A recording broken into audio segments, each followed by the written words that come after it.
All right, welcome back to another episode of Ultras 11. Today, we have no guest. Nope. It's just two of your hosts. Sorry, why did I say one of yours? Yeah, this guy's we already have trying to come me out. And come our on. host over here. Obviously, I don't need no introduction. You already know me. You do. Alex You do. here. What if it's a new listener? Hey, you don't need no introduction, man. All right, Come fine. on. And I'm Joe. And on this week, We're going back to the basics, you know? I was just about to say we're just doing our thing today. I think, right? We're just talking shop, yeah, dudes just being guys, type of thing. What this was meant for, you know? Yeah. Just our two voices being heard Yeah, let him loose. in the calcio world. Oh, we're starting with Serie A today, eh? Yeah. Ooh. Because, I mean... Nothing crazy Other than... Well, nothing crazy happened other than top four actually secure now, finally.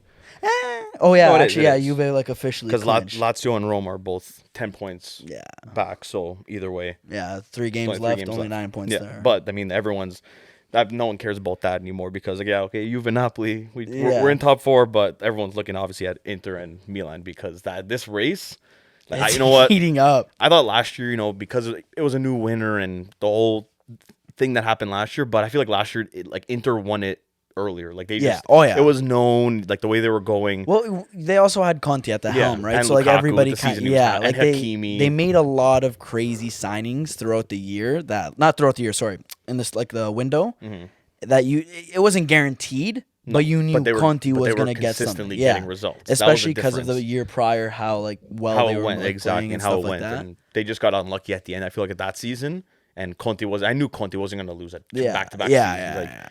He like when he's there, and that's why I say with Tottenham, it's You have to guaranteed give that because up. that guy, he'll go insane if he doesn't win, Well, yeah, and but that's why I knew it was coming. Tottenham's just not it. Yeah, I'll keep on saying I it. know, but I'll keep saying that. with Inter, like he went there with a clear idea. Yeah. He knew within the next 2 years, we're gonna win. We're gonna win the league. I'm Yeah. telling you that, and they did. They got it done. This year, But it's a whole different story. honestly, this year. like this year, I hope Milan wins it. Yeah. Personally speaking, even though I shouldn't say that because I'm a Roma fan, whatever. But like, if I'm gonna choose a team to win, it's Milan because of Florenzi. He's there, my little baby snowflake, and it's kind of a funny story. You know, a journeyman like Stefano Pioli. Everyone knew him as a failure, and now here he is competing for the title. Yeah, well, I mean, it's in not the last coming so, I weeks. mean, it's not competing for the title. Like He he has it in his hands. Yeah, literally, it's theirs, It's theirs to lose, now. right now. Like With Inter 3 dropping games, points to Bologna like Yeah, that that's was what I mean. massive. dude. for They have 3 games and they have a 2-point lead. Yeah. so they can even if they really want, they can afford a tie. Yeah. because head to head they do they'll have win it. they do have a difficult schedule though. They do. In saying they that. do. They have Verona this weekend. Then they have No, yeah. I thought it was Lazio, Atalanta, No, and they played Sassuolo. Lazio already.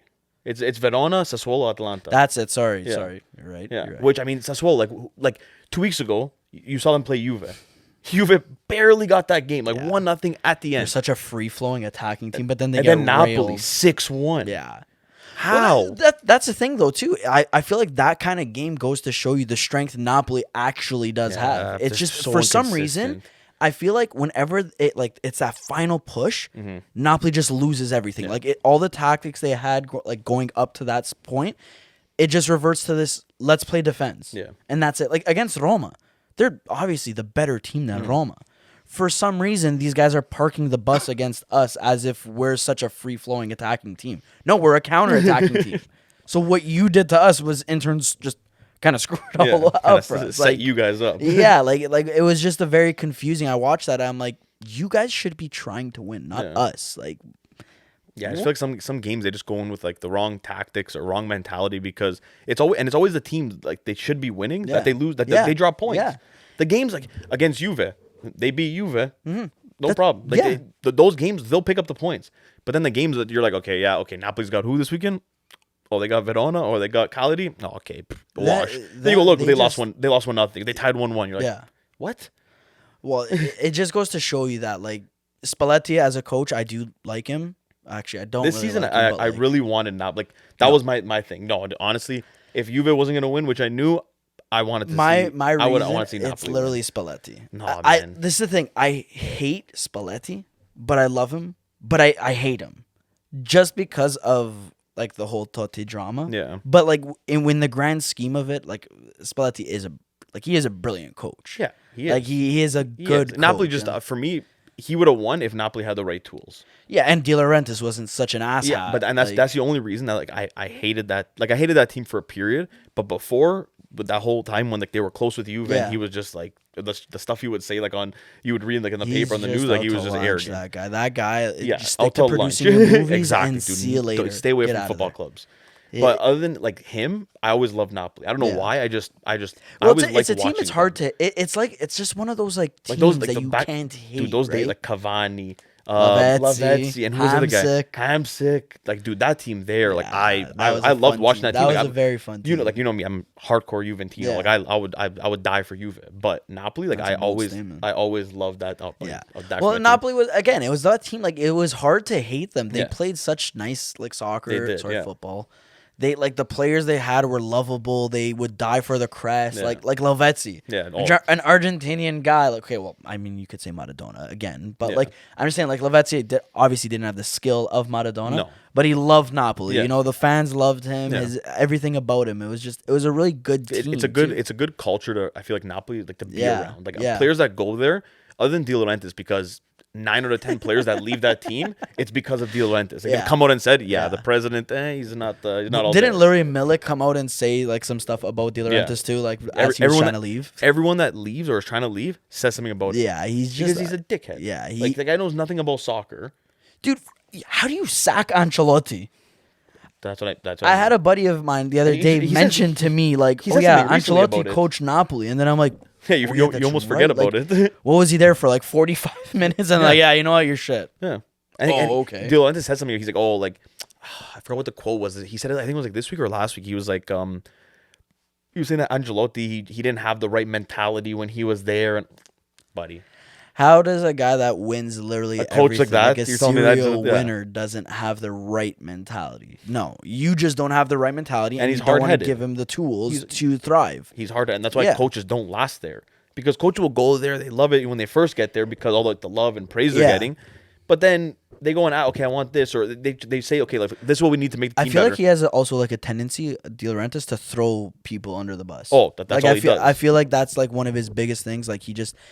Everyone, the second the going gets tough, it's you know what? This guy was a scumbag anyways. He did A, B, C, and D. Yeah.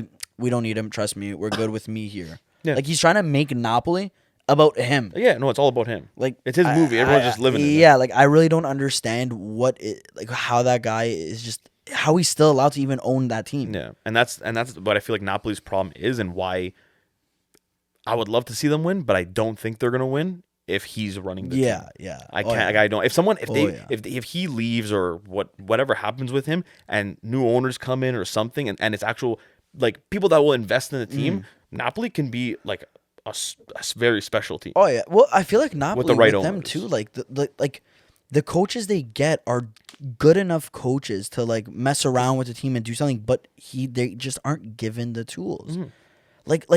How do you let Sarri go after the seasons he had? I get it, Juve tempted him and this and that, whatever. But he's Sarri's always preached his love for Napoli. But wait, was Sarri, did they get rid of him or did he leave when he went to Chelsea? I think he left them. Yeah. Yes.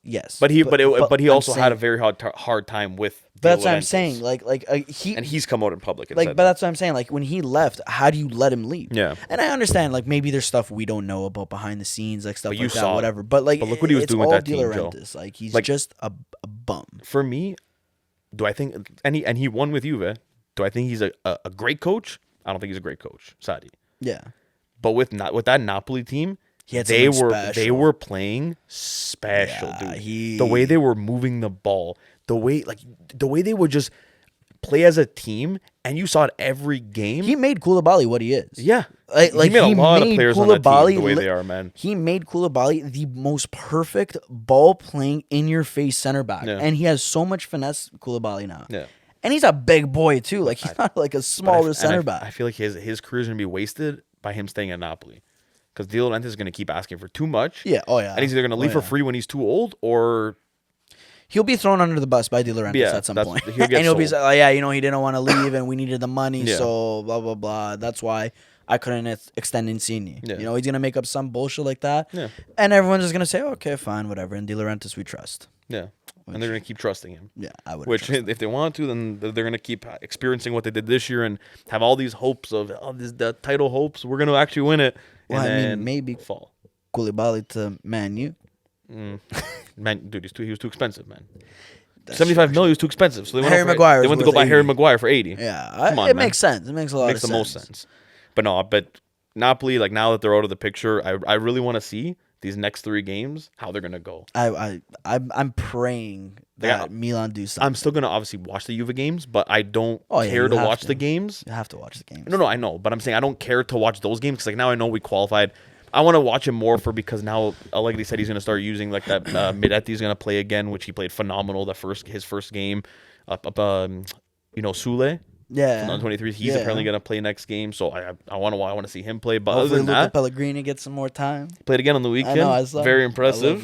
Man, like he's getting that spot, man. I just don't. The only thing is, spot. I'm afraid for him because I feel like no matter what, Juve is gonna look for another left back, and it's not gonna. They will. It's gonna be a starting left back they're looking for, not you know what, Luka, you're gonna be our starter. We're gonna find depth. No, like I feel like they're gonna go like gung ho trying to find that starting piece. Mm-hmm. No, which I would hate. What I was reading for the left back position, apparently they want to look young and have Luka and whoever they bring in kind of fight for that spot.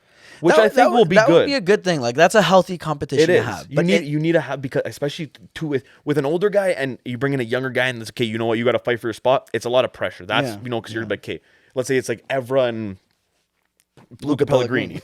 You're gonna look and be like, I'm not gonna start over him. Like all the experience and everything, even if he's slower than me and whatever, and maybe can't last as long as me, he's still 10 times the player I am and smarter than I am. as a player. And coaches prefer that experience. Exactly. And it's a lot of pressure that you're gonna be like, I'm never gonna beat him. Yeah. So you put all that pressure on yourself. But I think if they have someone young, and Pellegrini already now he's played with the team. He stayed with the team this year. Yeah. He actually got to play a lot of games. He's learning like the tactics of and he's fitting in perfectly with the team. So you bring that guy to kind of push him and give him that competition. I think that will take him. It would be a healthy to the next competition level. for sure. And like again, he's one of those players that I feel like once he gets going, he will be like not a difference maker for Juve, but he'll cement his role there. Mm-hmm.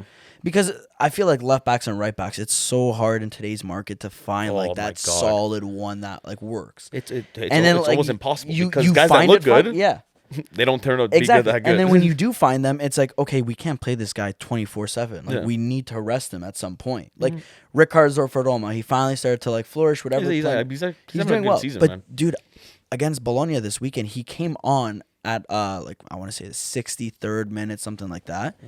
Literally within 10 minutes makes one run. He looked gassed. Yeah. And it was literally just like that's because Roma has no one they trust as that right wing back role. So this guy's just putting in shifts every single week. And now especially he's with just the Conference League, he's it's caught up to him. Yeah, he's feeling it. And that's where the problem lies with these like fullbacks and whatever.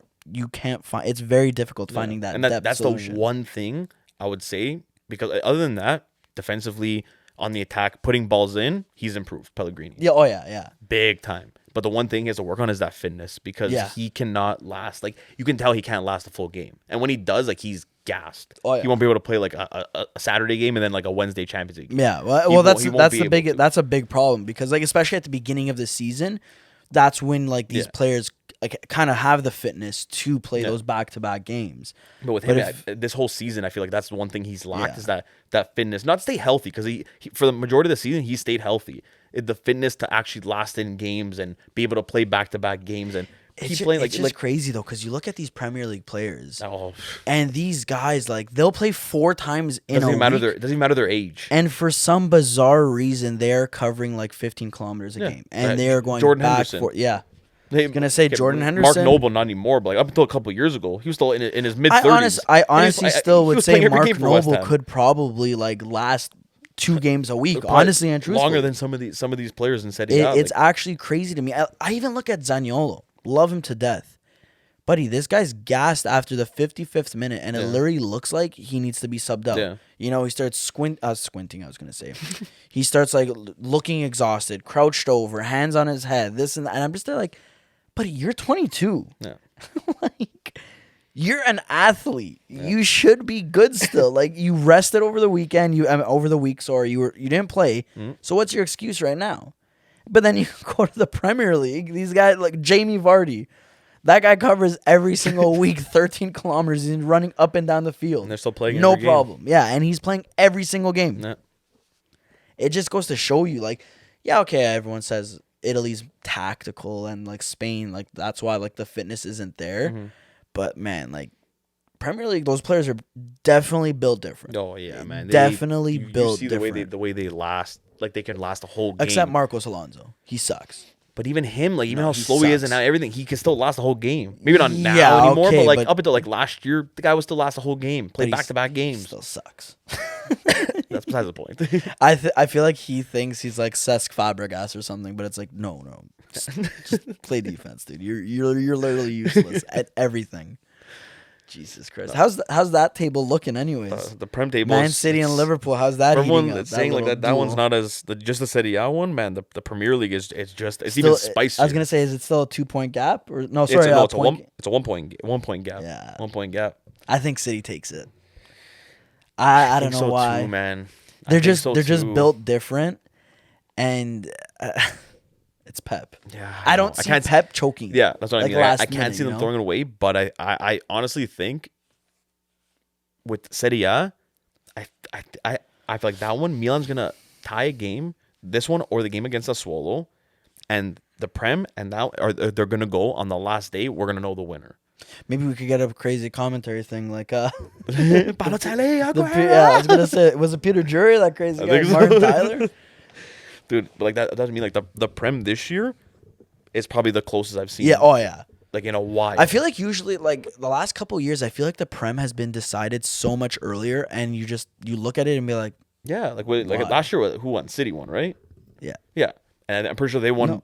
Yeah, they did. Yeah, they did. Sorry, I had to think about them. Like, wait, was they won a couple weeks before? Yeah, the year before when Liverpool won. Yeah, City. That's what I mean. It's usually decided by then. It's like, but this year, this year is tight, man. I love it. Oh my god, I love it. Like now, because like now when I actually watch it, especially at the end of the season, Serie A, the Prem, because the other leagues they're already done. Yeah, they already celebrated. Ancelotti, congratulations. Oh man, I love to see that dude. I saw such a boss. That picture with the glasses and the cigar. No, man, I saw. I think it was like on Twitter or something. Somebody commented saying, this man Ancelotti looks like the type of man to come back from a 3-0 deficit and he'll just have like this face, and it was that emoji with the one eyebrow with the one eyebrow up. And it's honestly, it's true. I don't think I've ever seen him smile, celebrate something. He just does a quick little during the game. That's all the camera goes on him. He just and he's just chewing that same piece of gum all day.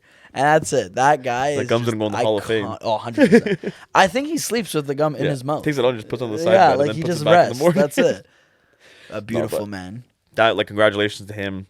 But that league, like, we knew Real was winning from what? Well, once halfway through the 2 months season, ago. I was gonna say, like, halfway through the season, once you saw the gap between them and like everyone else, that's what I mean. And when like, you even saw a couple Barca months ago, you started seeing it would grow. Barca would drop a game, then it would grow again. Like you knew it was coming. I mean, kudos to Barca for making the comeback they did. Oh like, weren't they in like 10th place at one point?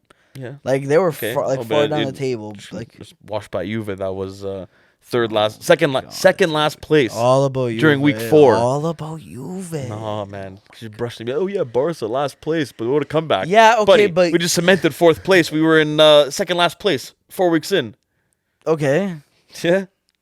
You just had 4 bad weeks. That's nothing. Yeah, to come back all the way up the table, everyone else still winning. Tough, man. Roma wasn't still winning. If Roma was down there, you know where you would be? Still down there. You guys lost the first 4 games, but you guys would be like, well, that's the season. Hey, we did go on that really bad run. I think that's when you guys actually caught up to us and jumped over us. But you guys started off with a good run. Yeah. Imagine starting off with a bad run and then continue with a bad run. Roma has the Juve curse that I'll always say. This will have the greatest of runs. We come up against you guys, lose, see you later. We're done for the next 4 games, 5 games. Yeah, we do that to teams, man. Look at Inter. Demolished. Inter wouldn't be up there right now with Milan if they didn't beat us that week. I guarantee, because the form they were in, if we beat them that game, they would have dropped points the next week and probably the week after that, and they wouldn't have been where they are. Yeah, because right after they played, like after they beat us and like that whole thing, the next 2-3 games they won in a row, and they were playing like how Inter was at the beginning of the season. Well, Inter again, it goes back to Inzaghi. There, I feel like with Inzaghi, he's not the coach to win you a title. Maybe he could grow into that, and that's what they were looking for, like that eventual. Like, he could bring us there, blah, blah, whatever. And he probably is cheap on the books. Yeah. Let's get real. But I feel like the second I saw that appointment happen, I'm like, yeah, no, Inter's not going to be what they were. No. And you got to also remember, I know we were talking about the Prem, but I just forgot about this. Barala just got injured. Yeah, I know. I just remember that too. He got a knee injury. That he might be. No. It was a knee injury. I saw it wasn't his knee. It was his calf. No, it was his knee. Apparently, after they're saying it was his knee, and now they're worried because it might mean like missing time from even next season. Yeah, from even next season. Well, thankfully, Italy's not in the World Cup. Yay. That's Canada, baby. That's always fun. It is fun. It is fun. Me and Ancelotti are gonna start the celebrations for Canada on King Street. We're gonna go to Early Mercy first. Have a couple drinks, oof, dude. Have a couple drinks. Dude. I cannot wait. Have a couple drinks. Go to the hot dog guy. I can't wait for that. I can't wait for Canada. Yeah, I can't wait. Oh, dude, I think that will be hilarious to see. Like, you know, like for Portuguese, they go to St. Clair. Italians, they do like St. Clair / Market Lane to celebrate. Yeah. Canada, I'm telling you right now, like, it's going to be the financial district. See you later. Yeah. All you suits, like, you better move out of the way. They're going to take over King Street. Yeah. That party is just going to be even amplified. Even if it's in the winter, man, it's not going to stop anybody. Oh, yeah. You'll still see girls in their dresses and heels snapping their own ankles after a couple drinks. Poor things. Sorry if I'm chirping any ladies out there. It's just I have very fond memories of watching people fall. Anyways, probably shouldn't talk about that stuff. I'm just gonna shut up, Al. Change the subject. Premier League. No, I mean we're pretty much nothing. Honestly, other than City and Liverpool, Chelsea's I think got third on lock. They're 66 points. Arsenal got a big win on the weekend against West Ham. I watched that game actually. It's honestly very entertaining. It's at top 4 because they got 63. Tottenham's got 61.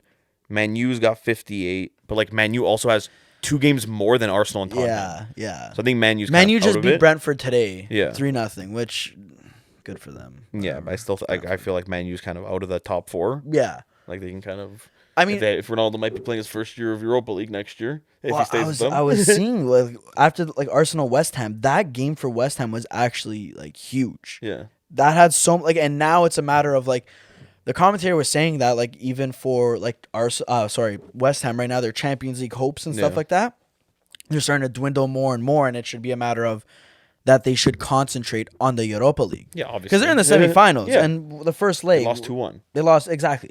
So I mean, it's a deficit nonetheless, but it's something you could turn around, right? Easily. It's not. You're not down 5-0. The fact that Moyes decided to bring in, like when they were losing to Arsenal, his heavy hitters, like Mikel Antonio came off the bench, Yarmolenko, whatever. It kind of like a part of me was thinking like, dude, just give it up. Yeah, no, stupid. Let that happen. Let them rest. Just let it happen. It's like this weekend with Roma against Bologna. Yeah. I get you want to fight. There was still that chance for 4th place, but cement your spot in that 5th spot as Europa League, whatever. Baby steps, take it, whatever. You have the Conference League against Leicester.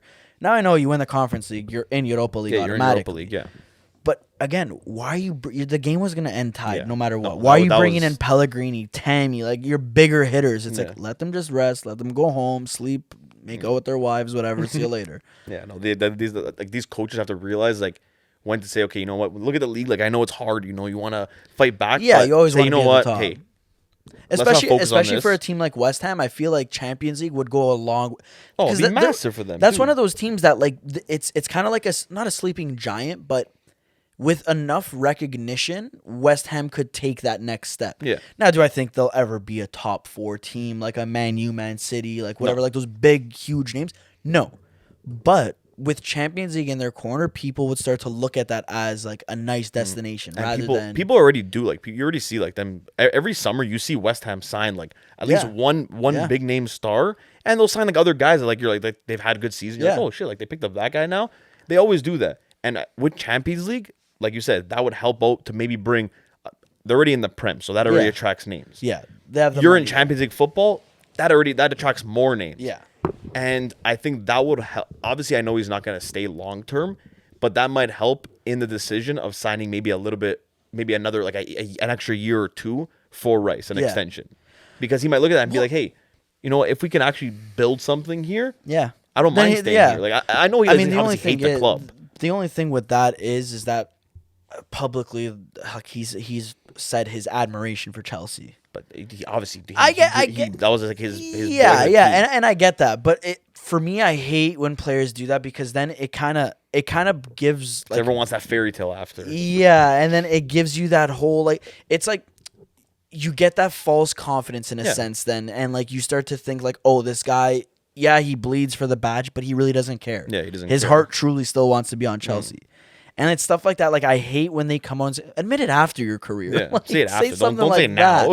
You say it now, it's like, or say when you go on the team, if you end up going on that team. Then you could come out and say like, I've always been a fan of them and stuff like that. I keep on fixing this microphone. Yeah, dude, Jesus, I'm sorry. It's twitchy today. Did you have like a Red Bull or something before this? Man? No. Crazy. I don't know, espresso. It's pretty No, but yeah, I think for that, like West Ham, like right now they're in a Conference League spot by 3 points. So, I mean, if they kind of secure that just in case to fall back on, if Europa League doesn't go as planned, but I would say kind of, you know what, rest our guys for the league. Yeah. Go all into Europa League. Try to win that game against Frankfurt. If you get away with that win there, for the league, literally at that point, say, okay, guys. I was going to say, we're going to start our youth academy team, do whatever, and then if you go win all that in game, for that final. It's this week too, right? So, like, if you come out on top against Frankfurt this week, to me, it's a no-brainer then. You're in the finals for the Europa League. Mm-hmm. Rest your guys. Yeah. Rest your guys at least 1 week, let them recuperate, stuff like that. Let Declan Rice go on vacation for a couple days, whatever, see you later. Let them breathe. Don't even worry about the league. You now control, because at the end of the day, like, okay, a result is 50-50, but you still have to play, right? The ball is round. You could win that match. Tell them take it easy for like a week or two. Yeah, exactly. Don't take it too easy, because you don't want you to get hurt and get all, you don't want to tense up. You want to be loosey-goosey for the finals. So once they go to the final, hopefully, which honestly, I think if West Ham makes the final, I think they can take it. Who's on the other side? It's RB Leipzig? Leipzig and, oh my God. I was going to say, you have the laptop. Just check it out, man. Stop being a nerd. I know who it is, too. Marseille? No, Marseille's in Conference League against thing. Feyenoord. Yeah, it's Rangers. Rangers versus Leipzig. Oh, yeah. Rangers. Yeah. They beat Dortmund. Good old Aaron Ramsey. I forgot about them. But they lost. Like, they're down 1-0 right now. To Leipzig. So Leipzig's up in that series. I mean, and that's the thing, too. Like, every team, I would say, in that, like, semifinal is probably of equal caliber. Yeah. Like all four of those teams, like, all four of those teams, I feel like, are like, pretty equal in terms of, like, skill-wise. Like, West Ham, I feel like, can match up well against all those teams. Yeah, 100% they can. Like, they can beat any, like, none of those teams is like, West Ham will look at it and be like, I feel like the hardest one would be Eintracht Frankfurt. You know what I mean? Like that they would have to, okay, like Leipzig, yes, as well. Mm-hmm. But I feel like with Leipzig, it's more of like, you shut down Nkunku, you have a better chance, because that guy's a madman. But Joe, imagine West Ham going to a final and looking, and it's like, they got to play Barca, and they're like, exactly, yeah. Or going to face, like, let's say Leipzig if they end up beating the Rangers. I mean, Eintracht Frankfurt knocked out Barca. No, I know. I'm not saying West Ham's going to win. Like, that game can easily go Frankfurt if West Ham don't go out there with the right game plan. I'm just saying, though, like, maybe Eintracht is better than Barca. But more intimidating. But it's the team name, Joe. It's a name. No. Even if Juve is having a bad season and we're like 17th place, and you guys are like a star-studded team, first place, like on a roll. If someone comes up against Roma, someone comes against Juve, it's always gonna have that. There's more powerful name. Yeah, you know what I mean? It's like Milan coming back to the Champions League. Yeah, it was their first time back. Even though they were shite. Yeah, you're still coming up against Milan. That history. It's a scary name. Everyone right away it's also like Chelsea against Real Madrid. Yeah. Sorry. Oh my God. Real Madrid, Man City. Sorry. Oh yeah. Not Chelsea. Yeah. But Real Madrid, Man City. Real Madrid's down. Yeah. And okay, some people will say their tactics are a little bit stagnant. They rely on Vini and Benzema, like whatever. But Real Madrid is one of those teams you don't count out simply because of their name, their history. Yeah. Man City, on the other hand, is a team you do count out. Yes. Because of their history, and you look at their team, powerhouse, absolute star-studded, and you have one of the best coaches to ever exist. But it's literally just the reputation that Real Madrid has built up over the years that it's like, shit, it's Real Madrid. It is. But City is like, no matter who they have, just has that identity. Yeah. And you saw it last year in the Champions League final. Yeah. Because I'm sorry, Chelsea had no business being there because once Tuchel came in, that team completely changed. Because at the group stages, I was like, this team's not going anywhere. Yeah, dude. They were... After each round, I was like, hey, they're looking scarier and scarier. Then they got to the final against City. I was like, you know what? I want Chelsea to win. I don't think Chelsea's going to win. City their team was built different. Bro, I hope you're listening to this. Your best friend didn't have any faith in Chelsea. I was going for Chelsea. I wanted them. But, dude, when you look at City and you look at Chelsea, it's like Chelsea had no business being there with City. Yeah, I'd agree with that. Then you watch the game. They turned their season Tuchel, around. he outperformed Pep that game. Yeah. Like, just the tactics in that game, it wasn't a beautiful, 4-0, class. Like, it was just an simple 1-0 win, brought it right to the end, and they came out with the trophy. Pep's even said he overthinks games. He does. So, like, and like, to me, I would say that's a blessing and a curse because it's a blessing because you are doing everything like you are taking every precaution tactically to know like whatever. But sometimes I feel like it's just a matter of you got there for a reason. Stick to what you've been doing. You know what I mean? You don't need to be crazy with a team like Man City. But that's how he got there. No, I agree. That's also crazy. how he made his name as being always this crazy guy. Man. Yeah. He was always just as a coach. He had so much passion and he wanted his ideas perfectly the way he envisioned it in his head. Yeah. That's how he wanted on the field. Yeah. And if you weren't playing that, like he would go crazy until his players were playing the way he wanted. I honestly feel like with Pep Guardiola, he's the best with Barca.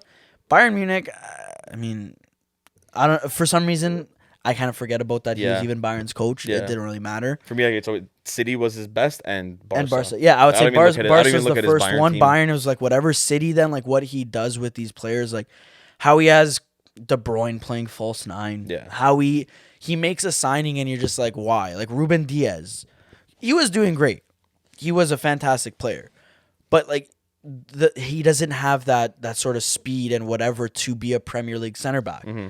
But yet he's one of the best center backs in the league. Yeah. Like he doesn't need that speed. That positional sense is just outstanding. That's insane. Like he knows what he wants. They're backing him, and like this is probably one of his best teams. Yeah. And like even the way they're playing, it's beautiful to watch. Yeah, I'd say so. Those guys are crazy. Yeah, but they're on another level. But I think Real Madrid comes back. I think Real Madrid comes back. You just never know with them. Like it should be an easy, not easy, but a City win. But you never know with Madrid, man. Yeah. You don't like that. They'll come out of nowhere. Even if it's up until the 80th minute, City's up like 2-0. They're comfortable, whatever. They'll come out of nowhere and Benzema will score a header from the 16-yard from the halfway line. We talked about this last week. He'll score a header from the halfway line. He'll score. He'll get a penalty somehow. Score that. Chip the goalie again, and he'll score like another banger, like out of nowhere. I think this is his final great year. No, I don't, man. I think he's gonna ride through it next year. I honestly think so. Next year, Real Madrid will purchase like another player or two, whatever. That'll help bolster their attack. But you'll see Benzema's stats and like how he's this game changer with his goals and stuff like that. That's gonna stop. The only way you see Benzema I feel like he turns into like a creative guy again, like he used to be like under Ronaldo. Like when Ronaldo was there. The only way I think you see him do that is if the Mbappe to Real goes through. Yeah, and that's what I mean. I can see that. I could see Mbappe going there. But if they don't bring a guy like Mbappe in, I don't see him falling that far back. I feel like he'll still carry this. Honestly, dude, I would love to see right now Man City versus Real Madrid. Sorry. Mbappe on Real Madrid, Erling Haaland on City. That'd be this semifinal. I feel like I will. That'd be fantastic to see. That's probably going to be a final in a couple years. I mean, it is a possibility. City versus Real is probably going to be a final, man. The way Real they're building right now, the way with City's been, huh? With Haaland on City though. Yeah. Well, I mean, apparently it's already like almost like official. I don't know too much now because obviously this week, very sad week with Mino Raiola, rest in peace. Yeah. Passing.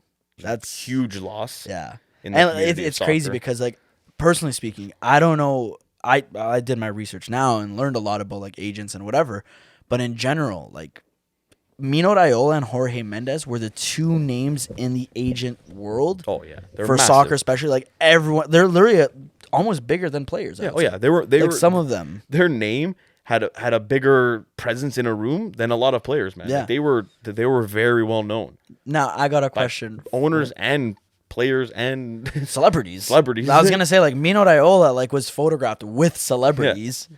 Jorge Mendes literally parties and does all that Ronaldo stuff. All the time. Yeah. Ronaldo bought him a private island in Greece for his birthday and was the best man at his wedding, like an agent. Yeah. And it just goes to show you like the impact these guys have. And I'll be honest with you, I was the first person to disgrace and hate these super agents because I personally would always, like I always said that they're ruining the game. You know, Raiola, how with Pogba, he got like he pushed for that move to happen for Man U because he was getting such a big profit. Like you know, he's getting 40 mil off that. The Donnarumma from Milan to PSG, he made a lot of money. Haaland now to Man City, like it's 20 mil or 30 mil for Haaland and then 20 mil for Haaland's dad. And I see stuff like that. It's like, buddy, why do you need that kind of money?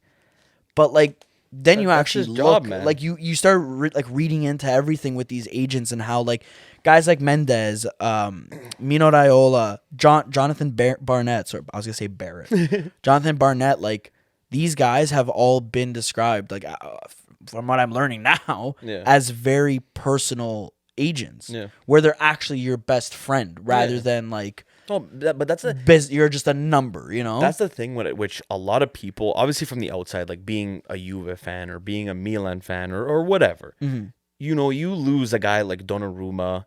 You lose when we lost Pogba. Like Pogba at that time, he was my. I loved Pogba. You know how much I loved him. Like when he left, it was massive because I was like he was my favorite player. I was like, why did he leave? I'm like, man, Raiola. All I think about the money, but at the end of the day. He did what was best for Juventus because we made 100 mil off that after buying him for 0. He made 40 mil off that. Yeah. And man, you got Pogba back. So it worked out for everybody. I mean, Alex Ferguson hates Mino Raiola. He does. Because called him a scumbag. And a lot of not recently. A lot of coaches do because of that. Yeah. But at the end of the day, he took care. He treated his clients like they were his kids. Yeah. He took care of them. He said, like, you're not gonna go hungry. You know, I'll make sure that you're gonna be getting paid what you deserve or more than what you deserve. Well, and you'll be taken care of. That's the crazy part. And he would set them up. Did you see that whole like once I didn't read the Zlatan book, that I Am Zlatan whatever thing, his biography. But what he said about Mino Raiola, now it's like starting to surface for people that didn't read it. Like what he said, how Mino met up with him, whatever, and then like Mino Raiola told him straight up like, go fuck yourself. Yeah. Like he just said it straight to him. He didn't care. He's like, do you care about what's in your pocket or do you actually want to be a good player? And he told him like, you're going to get rid of your watch. You're going to get rid of this. Like he told him like, you're losing everything and you're going to train even harder. Like stuff.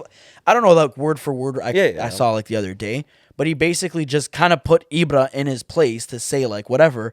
And then 3 months later, he got his big move to Juve. That kind of broke the ice and not made him, but like put him on the map. Yeah. And that's what Mino was like probably the best at, like was motivating these guys and getting the best out of them. And at first, like I didn't know any of that kind of stuff, so I just thought this guy's a money hungry prick. He's just looking at these guys to make a shit ton of money, you know. With all like I heard about that Mkhitaryan deal with Dortmund and Man U, like stuff like that, and I'm just there like he's a cocksucker. Now though, like you actually read into like all this stuff. Look at like his life. The only agents I will say. After like looking into it, is Pini Zahavi, Kia Jorbachan, and Pini's right hand man. I have it written down over here because I don't know how to pronounce his name properly. Fali Ramadani. Okay. Fun fact though, that guy Fali actually orchestrated the Chiesa to Juve deal. Oh really? Yeah. Oh shit. I didn't know that. I didn't know that either. But apparently, like. One of the reasons why Fiorentina is always mad is because that deal, you guys, Fiorentina didn't even get to see all that money. Yeah, so like it's like Kia Jorbachan. What he used to do was he would sell players for like a shit ton of money, but he actually kept majority of it because he wasn't a sanctioned agent by FIFA. So like when he sold Tevez from West Ham to Man U, the fee was 14 mil. West Ham only got 2 million from that. Really? Yeah. Oh shit. Like so that apparently that's what happened with that deal. Somehow like Fali orchestrated that out of that. What was the deal? 70 mil? 60 mil? I think so, something like that. Something like that. Like I can't remember the exact number, but Fali ended up keeping more than 60% of that. So essentially Juve just paid the agent and then Fiorentina got like pennies for that. And that's terrible. That's actually stuff like that. That's scummy. That's, I mean, like those like to me, those agents now, like I could see why FIFA wants to put a cap on agent fees. But right now they're earning 10% of like transfer fees and stuff like that, like wages. And see, I think that whole thing that they want to bring in now, I don't think it's caused by agents like Raiola, like Mendez, because those guys, they put their 20 mil, they're gonna make 20 mil off this or 10 mil off this, but it's all there. Like they say, okay, but the team's not gonna get fucked over, they're gonna get their money, but they're also gonna be making money. With those other agents that are sketchy and they're just weasels, and they just want I want the best for you, but those guys, they care what's in their pocket. Dude, if I were to literally go through like the list of like the top 10 agents, almost half of them, actually more than half of them, are literally being investigated for money laundering, fraudulent this, fraudulent that. Like they're actual scumbags. Like I was actually like, one of them is a funny guy, but I'll get back to that afterwards. I want to hear that. Pini Zahavi is literally one of those guys. Him and Fali are both being investigated, and their assets might get seized and stuff like that. And like, it's just crazy because you look and like these guys are just the way they launder their money. Like, so one of the things they did was they actually sell players to a fake club. They would, it was in order to like jack up their market value. So they go there for like 10 mil and then that's how much it's worth. We want 20 now. Jorge Mendes used to also do it, but he did it like when he first was starting off just to build a name. So like with Luka Jovic, they said like they sold him to a fake club in Serbia for 2 mil, and then within 2 weeks he was able to flip him oh my goodness, they were able to flip him and sell him to Benfica for 6 mil. So somehow he made this no-name, non-existent team an extra 4 mil profit, just like that. And this guy didn't even play a game. So it was stuff like that, that Pini Zahavi and Fali used to do a lot of, and that's why that ruins the and it's just I don't know, with stuff like that I just look at it and it's just like you guys are the guys that give agents the scummy names, and like the outrageous fees that these guys are paying, like. You know what? To a certain extent, I was reading a document that a doctor made, Dr. Rossi. I can't pronounce his first name. It's like John Battisti, whatever. He's a professor for sports management and stuff like that. And he was even saying like these agent fees and stuff like that. Like even if you try to cap it off, even if with like the likes of financial fair play and stuff like that, this is literally just an evolution of the game now. There's more money being put into, like, if you look at the owners now. I was gonna say, like, look at England, how much their broadcast rights are. But look how much money's in England now. You think that's what I'm saying. Go 20, 30, 40 years ago. What, did they have all this oil money now that own the team? But that's what he's trying to say. Like, you can't really, like, these guys, like, these agents are just trying to make a living. You know, like, they're making their living, whatever. So they're doing their thing, and you can't blame them for the influx. It's just the amount of money that's being thrown around nowadays. Look at PSG. PSG, like, they spent 220 whatever million on Neymar. Like if a team is willing to pay that amount of money and that amount to the agent fee, to the agent, it's a no-brainer. Obviously, you're gonna take it, and I feel like at first, again, I didn't really think about that side of it all. I just thought why do these agents need to get paid? They're jacking it up for no reason. Just 20 mil. I think even last week I said it's ridiculous. But it's even those other those teams there that are ruining it, like City and PSG. Because they'll pay all these fees, and then other teams that obviously they're not going to just sit there and be like, oh, you know what, we can't afford it. They want to compete. They're going to be like, okay, you know what, if we got to go in debt, like we'll go in debt. Like, we'll start paying these fees because we have to now to secure this player. You have to. And that's where it gets like kind of shady and whatever. But it's like you also again, I learned this today. Learning a lot today actually. It's all about also like image rights. A lot of agents, when they have these players, they own like their image rights, or like the player wants to keep their own image rights. So it actually kicked off like these the huge agent fees, or not huge agent fees, but larger agent fees. Was Beckham when he made the move from Manchester United to Real Madrid. Really? Because he already himself had like he built up a global image. He already had an image. You know, he's married. He's married to Victoria Beckham. I don't even know what her original name was, man. She's just Scary Spice. Yes, that's it. She was a part of the Spice Girls, so she was already pretty crazy. Yeah. Then this beautiful Englishman comes in, marries her. Yeah, and he was like, I feel like he was always more of a celebrity than a soccer player. But that's what I mean. Like, so even during his career, he had like a lot of image rights and whatever that he refused to give up. And then this agent, the agent he had, wasn't a big name agent. He wasn't even deemed like a super agent. The only other client that he had that was like reputable and like a big name was Alan Shearer. Oh, yeah, I was gonna say that was it only Beckham he had? Yeah, it was like he didn't have anything crazy, so he wasn't like this big time guy like Mendes, Raiola, like all these other guys. Whole list of players. Yeah. No. But that's what kind of kicked it off then, because to sell his image rights and stuff like that, like all the fees that went into that deal, that's what made Real Madrid pay even more, and that's when it started to like. That's when then after that deal, you started seeing players go for even more and stuff like that. And like Jorge Mendes started capitalizing, like Mino Raiola, stuff like that. Pini Zahavi again, who's been around for like 40 years now as an agent. And like that's when he even started making more money after deals like that. Yeah. And yeah, it's just. See, now my thing is like the biggest thing I wonder is all Raiola's clients. I know now they were saying that it might go, his brother might take over now and do his own thing, but for me, it's the players, because at the end of the day, if his brother's not like him, these guys here, they're all superstars. The players he had, they're all big name. They're not gonna just go with this guy here, and if he doesn't treat them the same, or he starts trying to like make some stupid moves, they might be like, okay, you know what, buddy, go fuck yourself. Well, yeah, and they might go look for someone else. But then now with all these other agents, are they looking at like Haaland and your Pogba and all these superstars that were under Raiola? Are they looking at them and saying, you know, should we try to go in and should we try to poach him like, out now? You have like, dude, poach him you have out, Haaland. He's still young. That's a big name. De Ligt, he's still there. Was De Jong his agent too, or just De Ligt? No, just De Ligt. Just De Ligt. So you have De Ligt. Then I forgot who else. I mean, now I know he still has a whole list of players. Yeah, I mean Pogba's still there, and he's free this year too. So like that could have been something. I don't know big. What's gonna happen now with all these players now. Like if agents are gonna come in and try to scoop them up, or if they're gonna kind of that honestly do their own thing. That would be a really good like. That's actually a good question. Be like Rabiot and bring in like his mom or something. Or get Dybala, whose agent isn't even like sanctioned or whatever. His brother? No, isn't his brother? Oh no, it used to be his brother. Now it's his guy. Yeah, he doesn't have his license to be an agent. Honestly, he's probably just a random guy. It's probably a negotiation tactic that's all it for is. Dybala to get more money. He doesn't even have his license. But he has an agent. Like anybody could just become an agent. I just feel like with the whole Raiola like passing and like these players kind of being free agents. Yeah. Free agents. I feel like it goes down to like it'll either be like a matter of principle, like they'll go with his brother just because like he built such a great relationship with these guys, or they go down the Kevin De Bruyne path and they just negotiate themselves. Yeah.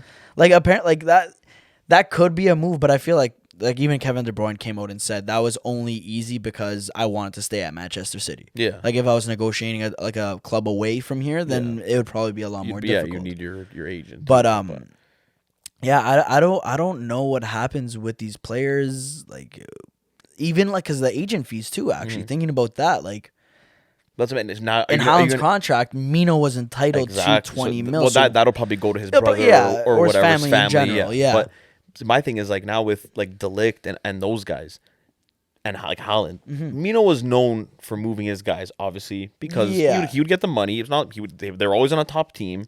Nothing. It was never wrong with the deals, but his clients were known for not being loyal to one team. Yeah. It was a known fact. Ibrahimovic. Yeah, exactly. That guy was the whore of soccer. He's been on every team. I think this guy's been on every top team, and then says he's a god. Everyone's like, "Oh, he didn't play in England." Then he went to England. Went to England, did his thing, left. All right, see you later. I'm back now. Went to MLS. Too. Yeah, he went everywhere. Yeah, literally. So like now, are you gonna see guys like Haaland, De Ligt? Like, are they gonna move like they would with Raiola being in the picture? Or like now you're gonna see De Ligt if Juve, let's say they work, because now I think they're offering him a new deal and like captaincy and stuff. Let's say they secure him down. He's captain. He loves the team.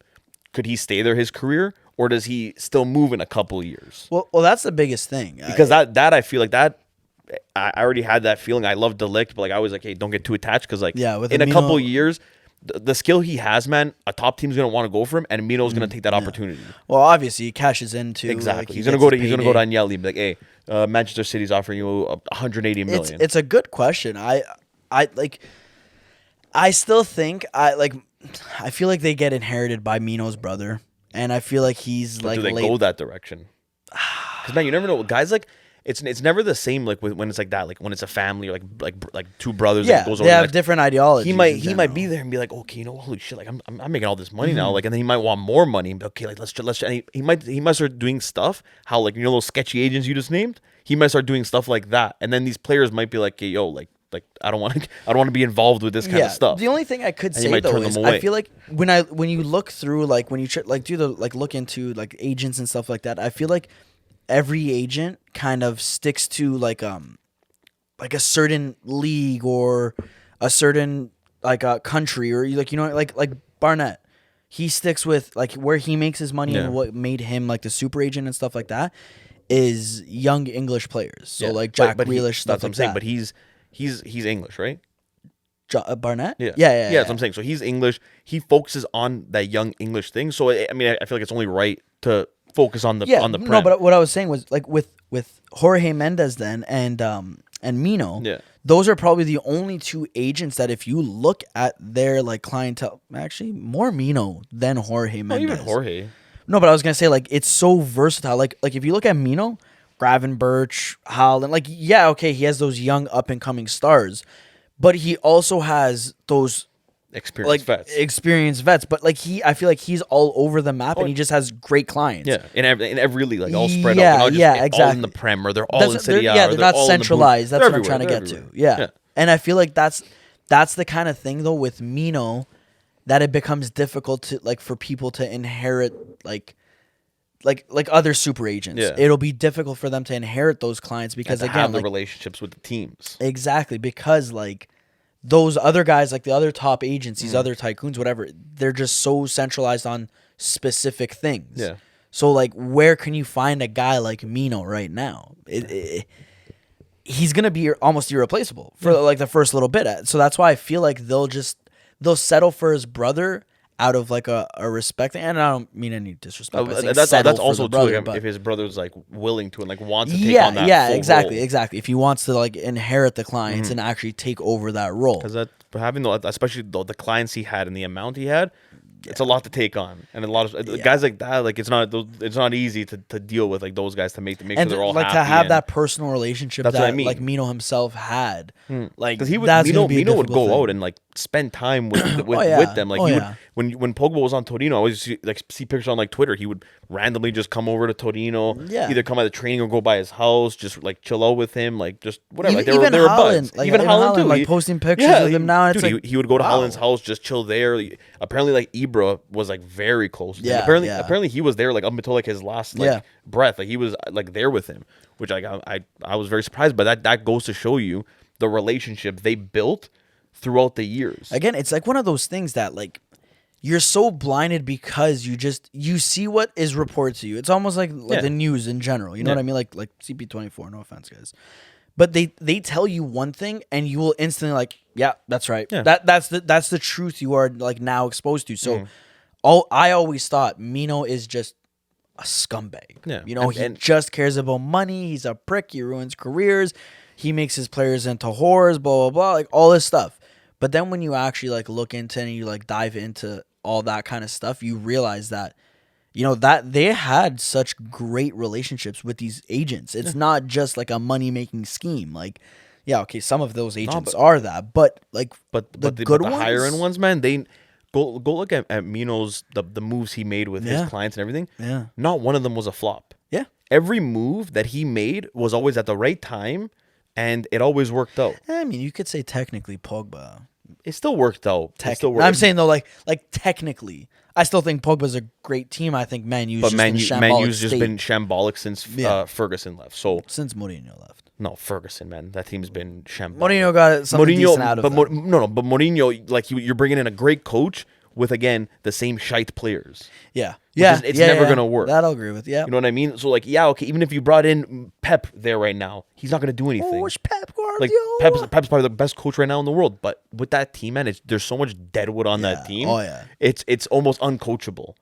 No, like I was even seeing actually Ragnick may give up his role on like as whatever, like the fucking office guy. Yeah. Whatever he's supposed to be afterwards. I think he's a bum, Ragnick, sorry.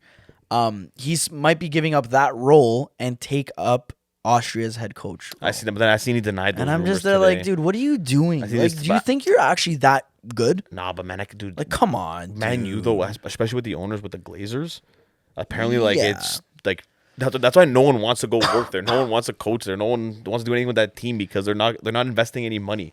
They don't care for the team. Yeah, but I'm sorry to Ragnick over here. Get your head out of your ass. Yeah, he really thinks. Who does this guy think he is? I think he's some genius that everyone needs him and they're missing out on him. And he was a shit player. He revolutionized the Red Bull system. Okay, cool. Congrats. What has Red Bull really done though? Nothing. No, but dude, he created Klopp and and they came out of the Ragnick Academy. Shut up. They're better than you. Yeah. They've accomplished something just because. It's like saying, what's his name over there? Del Piero. Yeah. You know, he was created by so and so. Yeah. No. Like, yeah, okay, you maybe helped him, you guided him, you did this, and that. Padova was it actually, right? Padova, yeah. Yeah. It's like them making like a claim like that. Like, yeah, okay, you did technically have an influence on him, but you didn't create him. You did nothing. He was created and whatever and finalized what you saw. And I said it before when all the Milan fans were like, "Oh yeah, he's coming. We want him. We know Pioli gone. We want to bring him in." I said, they should not bring that guy in. Stick with Maldini and stick with Pioli because you guys, even though Pioli I don't think is that good of a coach that's going to win you all Champions League or trophies in general, but he'll do a better job than Ragnick. I just didn't think Ragnick was good. I'm still thinking the same way. Thank God Milan did not pick him up when they did. Again, what his coaching career has literally amounted to failure. Yeah. Literally, like the third division team in Germany that he coached, he brought them to promotion. And then he flopped right after that. Yep. So you did good and then you were just terrible again. Cool. Then you went to the Red Bull Academy and whatever, and you revolutionized their scouting system, the way they look at players, their tactics, you did all this, that, whatever. Cool, right on. But what have they accomplished? Now they just create talent to sell it off to Bayern Munich and Liverpool? And now we can't even get it done with. Can't even do it, man. And that guy's literally known to win stuff, and you can't do it. Yeah. I just think he made Juve look good some games, and we were bad. Dude, Ragnick is literally just that guy. Like, it's like he's compensating for something. Yeah. He's just demands so much. Like, when I saw like that Milan deal, how he wanted to be the technical director, the scout, the coach. Buddy, what? Do you want to go play too then? Yeah. Like, are you that good at life? We could probably clear up a spot on the. You want to play on the? You prefer the wing or you want in the mid? Dude, let us know where you want to play. Like it's so crazy. And then even like with the Man U rumors that he was thinking about appointing himself as coach, I'm like, get out of here. You're shit. You know what? Give him a chance. Like, see, now next season he'll have like a full summer, a full year. See what he does, but I don't know. No, I'm a firm believer. I don't think he's anything crazy. People are just good with certain styles. Oh yeah, in a sense. Yeah. Ragnick, he should have never left that whole Red Bull setup. Yeah. Because then maybe he could have brought them to another level. He could have given them that next step. Whatever. Cool. Monchi. Yeah. Brilliant scout. Brilliant technical director. But only for Sevilla. Yeah. Why? Because he has all his guys there. He has all the tools he needs to succeed. He has that freedom to be him. Comes to Roma, he ruined Roma. Yeah. You know what I mean? Like, and I'm sorry to make it about Roma, but it's just proving a point here. It's just like these guys are built for certain things. Klopp found a home in Liverpool and Dortmund, and if you look at their policies with Dortmund and Liverpool, they're almost somewhat similar. They're very similar, yeah. You know what I mean? So like that is clearly his thing. Yeah, that's the thing. You always need someone that represents, especially a coach or a scout or whatever, like the director, someone that represents the integrity and like the DNA of the team. Like every team is different, like different the way they run, different the way they've been running. Yeah. And you need the right people for that have the same ideas and they want to run it like that. Yep. Or else it's going to be a complete disaster because everyone wants to do their own thing and everyone thinks that, oh yeah, no, my way is the right way, and then it never works out. Yeah. Never. And that's the thing with Man U appointing Ragnick in general. I feel like Man U's DNA is a winning side. Oh, yeah, you know what I mean? Time. Champions League side, this, that, whatever. Ragnick's just DNA, that bulldog mentality. Yeah. Ragnick's DNA is developing a dynasty type of thing. Yeah. Then you appoint Ten Hag. I love Ten Hag. I think he's a brilliant coach, and he's going to usher in like a new era. I really do think that. But he then, again, himself has a different ideology. You know, so it's literally 3 different mentalities all at the same time. And I have to see if they work. And then you also have the 4th mentality in the Glazers. Yeah. They just want money. Yeah. That's it. So in all of this, Man U, I feel like it's just a matter of such rash decisions are being made. And it's just, I don't know. I feel like that club... You know, maybe they should do what Valencia and Wolverhampton does. Let an agent take over for a little bit, and just see you later. They'll build you a team. Chelsea did it when they won. With who? Jorge Mendes. Hold on, in 2003. Really? When they got Mourinho, Jorge Mendes. Apparently, a part of the Jorge Mendes package is players. You also get players along with like whatever. So he'll bring like some of his players. When Abramovich wanted Mourinho there to coach, Jorge Mendes is Mourinho's agent. Yeah. Jorge Mendes then brought Mourinho over. Cool. But he then was also in charge of getting players. So he got Shevchenko to come over there. He got KDB a part of their academy at that point or some bizarre stuff like that. He also brought 8 players there. Or no, sorry. He brought a couple players based off of Abramovich's request. Then when Real Madrid got Jose Mourinho, he brought Pepe, Ricardo Carvalho. He was the engineer for the Luis Figo deal. But like before that, this is kind of pre-Mourinho. But still, like Jorge Mendes, when he goes to a club, he brings his players. Wolverhampton Wolves over there. Wolverhampton Wolves. He actually sold to the Fonsu. I don't know how to pronounce it. Whatever. It's a Chinese owner. Yeah. Whatever. He sold stakes of his own agency to that company in order to fund a move for Wolves. They bought the Wolves in 2016. And then why do you think everyone chirps the Wolves for being almost all Portuguese? And they're all his. Jorge literally brought all these guys over. And they're a decent side. I wouldn't say they're anything crazy. I didn't know that. I didn't know that he was like he had part to like do with that deal. Even Monaco, like the list goes on for that guy. Like Jorge Mendes is makes mental. sense. I mean, it's not all coincidence when you see like that one of his players is connected with one team, and then all of a sudden you just see like all these Portuguese stars are going there. Why do you think even with Roma right now? Yeah, Roma right now. Sergio Oliveira, Rui Patricio. Now we're linked with this guy. What's his name over there? I saw a link with Joao Felix. Probably never gonna happen. Yeah, but it's a Jorge Mendes player. Yeah. Angel Di Maria, he's free. Yeah, Jorge Mendes player. Apparently, we're linked with him. It's just maybe Man U needs to do that. What? They have the money. Just get a super agent. Yeah.